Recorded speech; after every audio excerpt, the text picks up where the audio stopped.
At 5:30 I get up, I feed them milk, feed them grain, and then bed again in the evenings as well.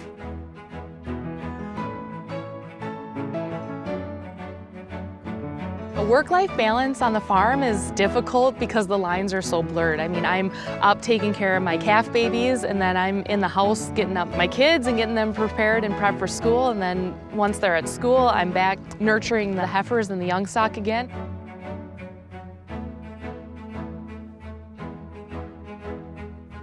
There's about 250 heifers on site. As long as they're all up and perky, things are trucking along really well down here.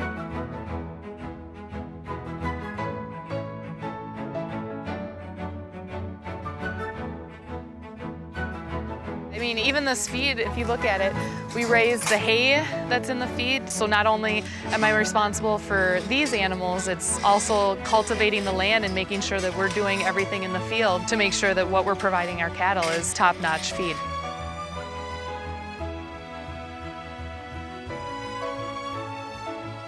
Everything that we do every single day is really looking out for our kids and the kids' generation. It gets my heart, like, we want to do a good job. If our children see us implementing those practices, then they're going to want to make the farm better than Nick and I have.